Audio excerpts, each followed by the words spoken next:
Bonjour mes amis, nous continuons avec notre enseignement des droits administratifs.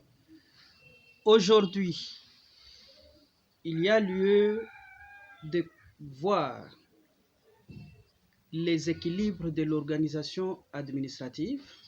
Nous avons parlé de la centralisation et de la décentralisation.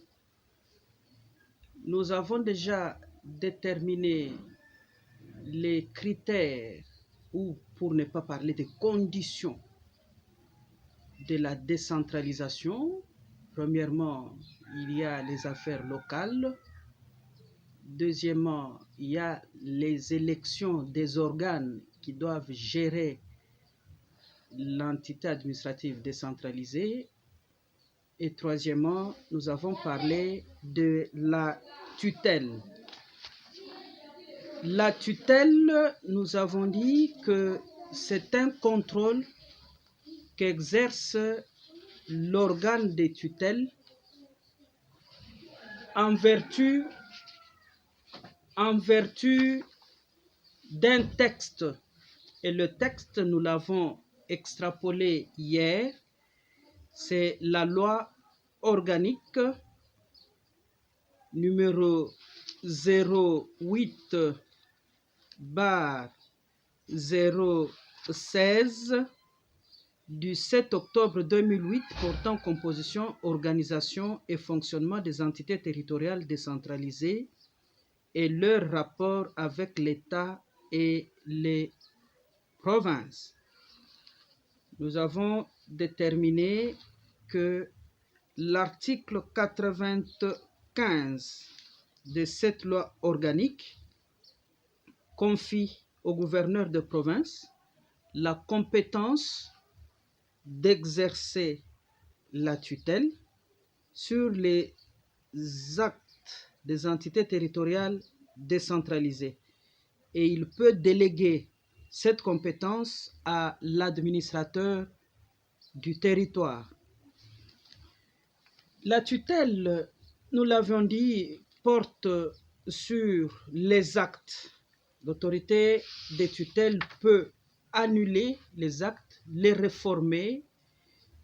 L'autorité de tutelle peut se substituer d'office, et cela sous réserve de ce que la loi ait donné cette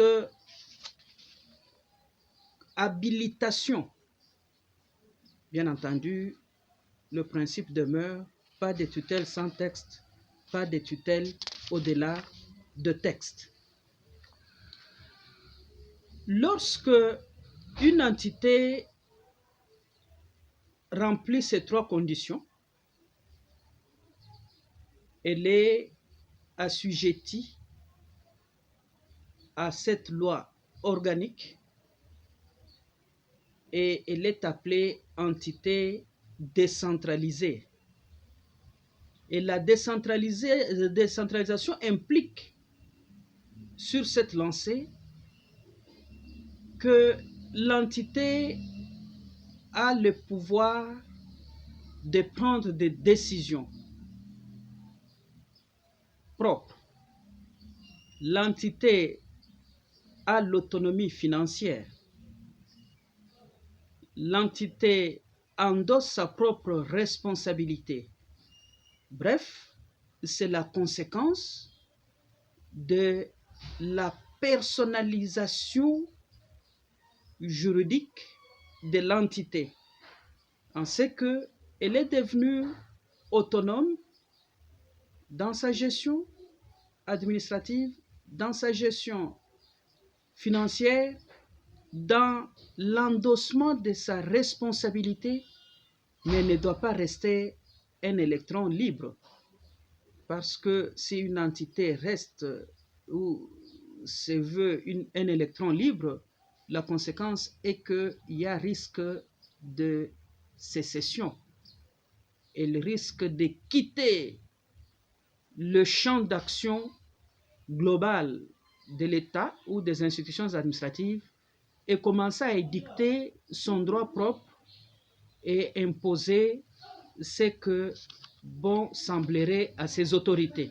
Tel n'est pas le cas dans l'espèce sous examen. La décentralisation, tout comme la centralisation que nous avons vu, ont des avantages et des inconvénients.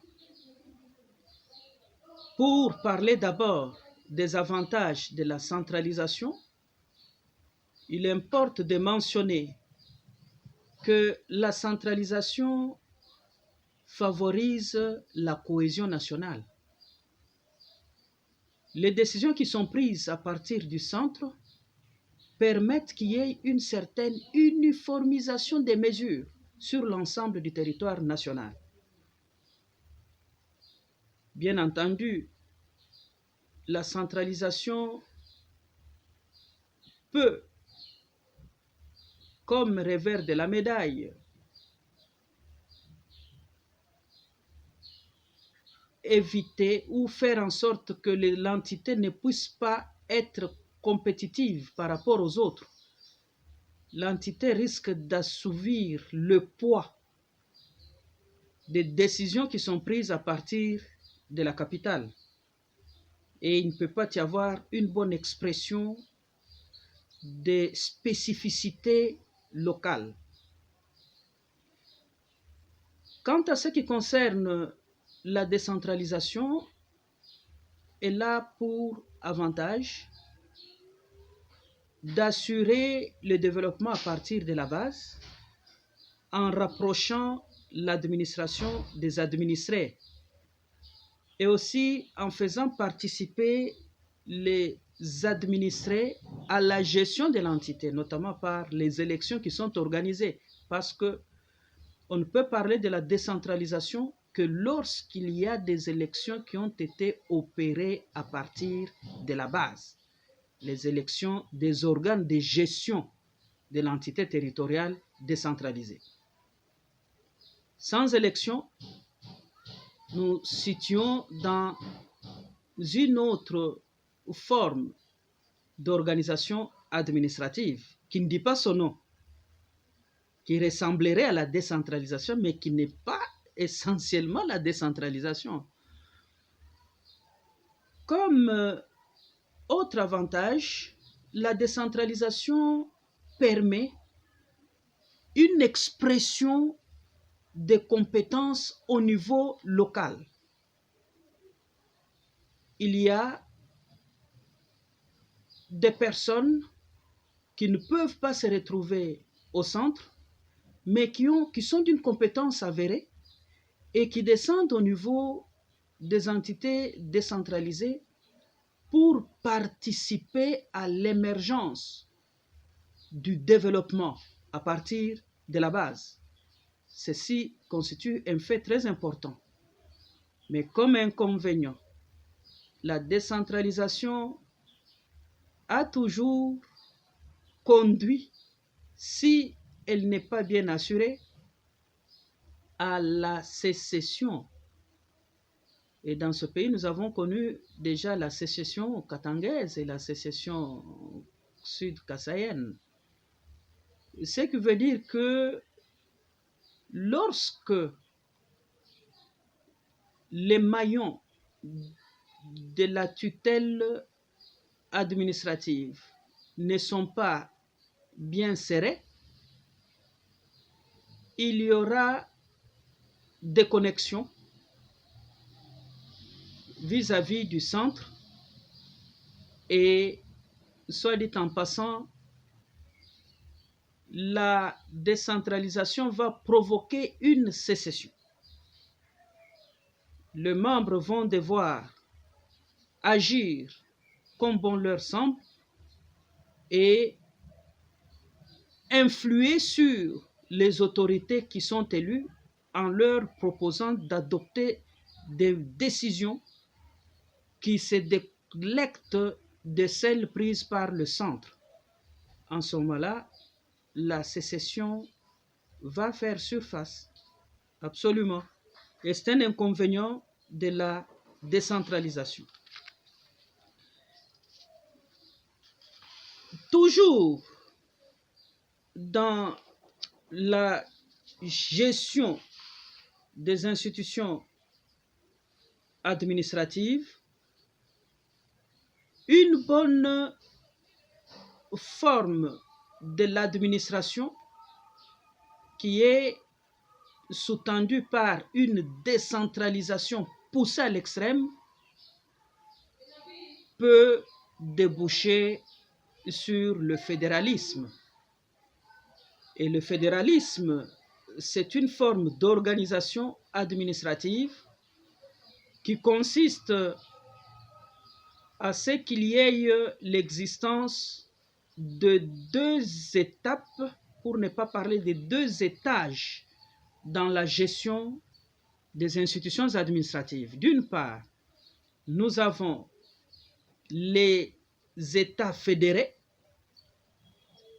qui sont au niveau du rez-de-chaussée, pour prendre l'exemple d'une maison à étage.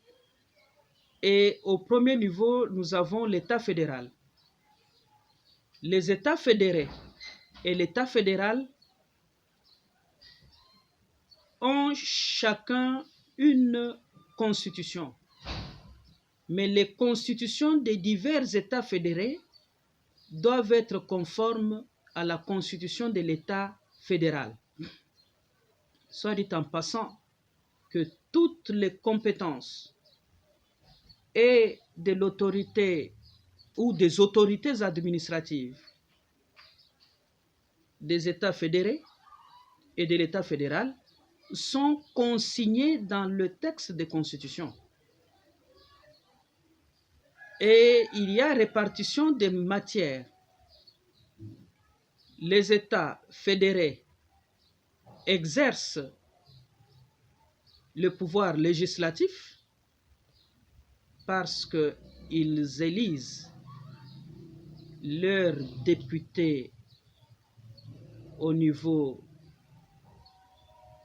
de la structure de l'État fédéré.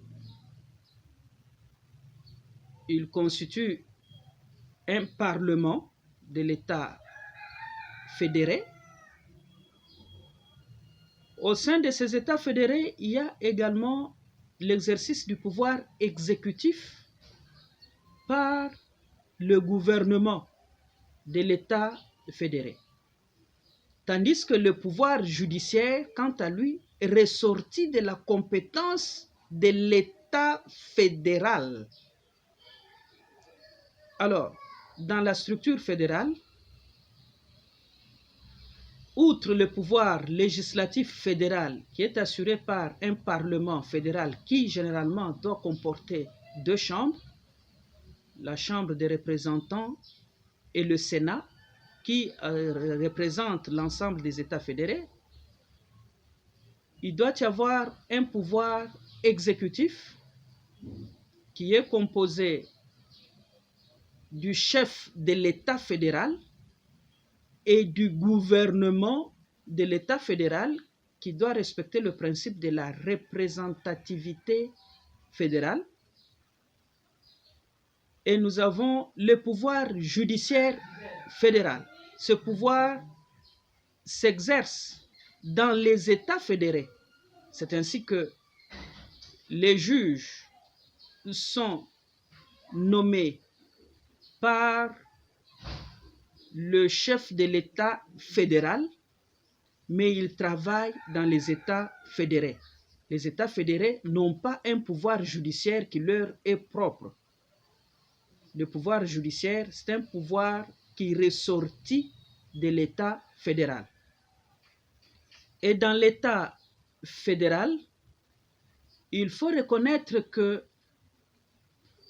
existe des principes qui doivent être sauvegardés, des principes qui doivent être en quelque sorte observés.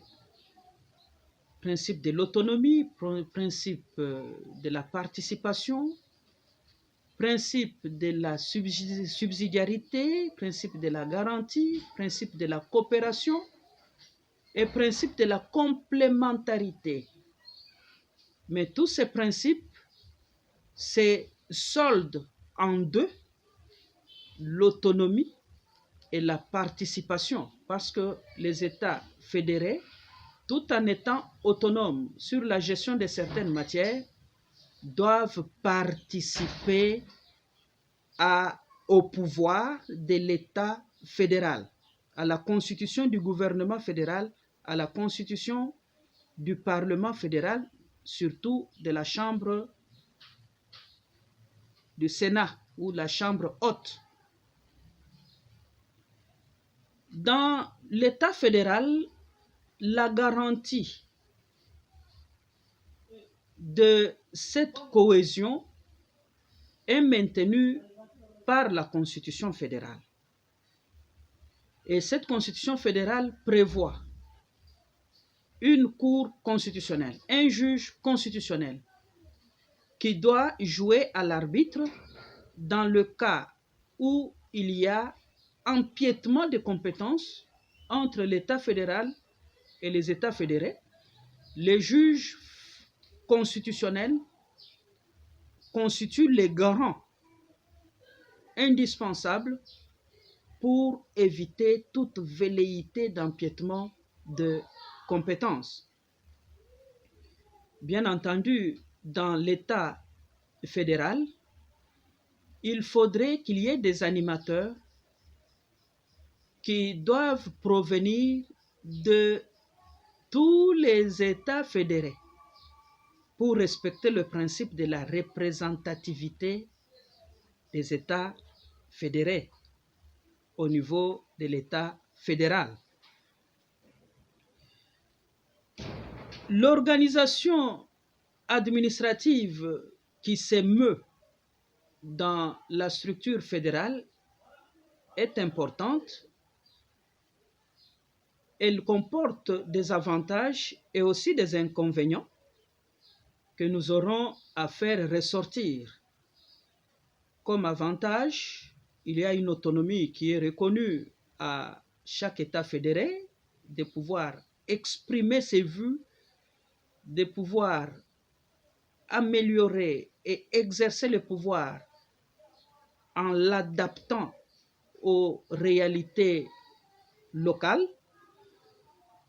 Mais il y a aussi des inconvénients, c'est que c'est une espèce de compétition lorsqu'il n'y a pas un bon état d'esprit de la part de la population qui évolue au sein des États fédérés.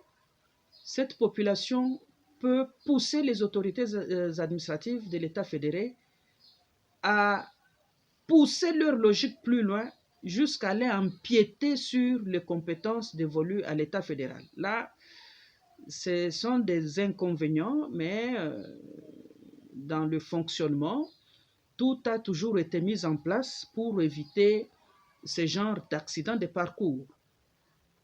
Mais entre l'État fédéral et l'État unitaire décentralisé, il y a ce que nous appelons une espèce d'antichambre. C'est la forme régionale d'organisation de l'État, ce qu'on appelle le régionalisme constitutionnel ou bien l'État régional. Cette forme d'organisation administrative de l'État est apparue à travers des systèmes juridiques et s'avère être d'une importance capitale dans la mesure où nous constatons que ces caractéristiques sont presque originales. En effet, dans les régionalismes constitutionnels, on trouve une espèce de double décentralisation.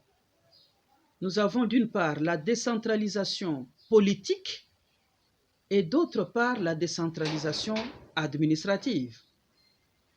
La décentralisation politique est sous-tendue dans un État régional par l'existence du pouvoir législatif, exécutif qui s'exerce au niveau des provinces ou des régions, sauf pour le pouvoir judiciaire qui est l'apanage du pouvoir central. Et nous trouvons une décentralisation administrative qui s'émeut à l'intérieur de la région, de la province. Ainsi, nous trouvons à l'intérieur d'une province qu'il y a une subdivision administrative, comme chez nous. Il y a la ville, il y a la commune, il y a les secteurs et il y a la chefferie. Alors, lorsque on met cette organisation tentaculaire sur la loupe, nous trouvons que cette organisation est caractérisée par une double décentralisation politique et administrative. Alors, c'est une originalité. Alors, d'un côté, il y a des éléments qui caractérisent la décentralisation administrative que nous venions dont nous venons d'épingler les caractéristiques. Et de l'autre côté, nous avons les éléments qui démontrent que c'est un fédéralisme voilé. Alors, une doublure, une structure double, décentralisation administrative d'un côté et de l'autre côté, fédéralisme. Les deux mis ensemble, ça constitue cette structure, cette forme d'organisation administrative qui est quelque peu hybride. Et c'est bien entendu cette forme d'organisation administrative qui caractérise la République démocratique du Congo. Ainsi, en RDC, outre la répartition des compétences entre le pouvoir central et les provinces, consignée dans la Constitution et ayant pour garantie la Cour constitutionnelle, on remarque également qu'il y a des compétences qui sont reconnues exclusivement aux provinces, d'une part, et à l'État ou au pouvoir central, d'autre part, ainsi que la reconnaissance des compétences concurrentes entre l'État ou le pouvoir central et les provinces. Conséquence, c'est que la province ne peut plus être considérée comme d'antan, comme une entité territoriale décentralisée, mais la province a changé de nature, est devenue une composante politique et administrative de l'État. C'est en quelque sorte le prolongement de l'État sur le plan et politique, tout en possédant en son intérieur une organisation administrative qui lui est propre. Ainsi, tous ces faits sont corroborés, premièrement, par l'article 1er de notre Constitution du 18 février 2006. Cet article qui ne démontre pas clairement quelle est la forme de l'État congolais, qui dit tout simplement que la République démocratique du Congo est, dans ses frontières du 30 juin 1960, un État de droit, indépendant, souverain, uni et indivisible, social, démocratique et laïque. Vous pouvez continuer la suite. La forme de l'État n'est pas clairement définie. L'article 3 nous dit tout simplement que les provinces et les entités territoriales décentralisées de la République démocratique du Congo sont dotées de la personnalité juridique et sont gérées par les organes locaux. Ces entités territoriales décentralisées sont la ville, la commune, les secteurs et la chefferie. Rien de plus. Lorsque nous allons à l'article 201 à 207 de la Constitution, on voit tout simplement que on nous parle de la répartition de compétences entre le pouvoir central et les provinces. Et c'est tout. Plus la garantie qui est instituée pour la consolidation de ces formats originaux. Et cette garantie est donnée par l'institution de la Cour constitutionnelle.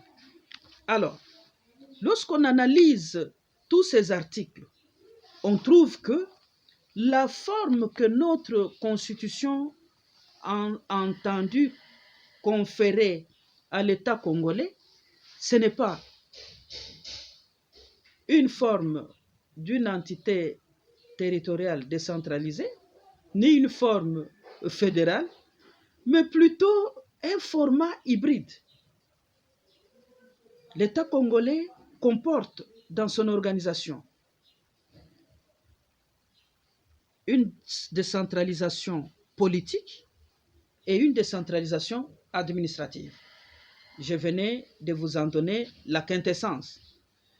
Alors, ce format a été copié de l'Italie. Ce format a été également copié de l'Espagne. Bien entendu, ces États ont leurs spécificités, mais la RDC cherche à s'adapter et à démontrer depuis 2006 qu'il y a une possibilité d'adaptation de ces formats pour une gestion harmonieuse des entités qui doit nécessairement conduire au développement. Alors, ce chapitre sur les équilibres de l'organisation administrative est très important parce qu'il nous a démontré quels sont les mécanismes auxquels on recourt en droit administratif pour organiser la gestion de l'administration. Il y a une gestion centralisée, une gestion déconcentrée, une gestion concentrée, une gestion fédérale et une gestion régionalisée. Voilà la quintessence de ce troisième chapitre de notre enseignement. Merci.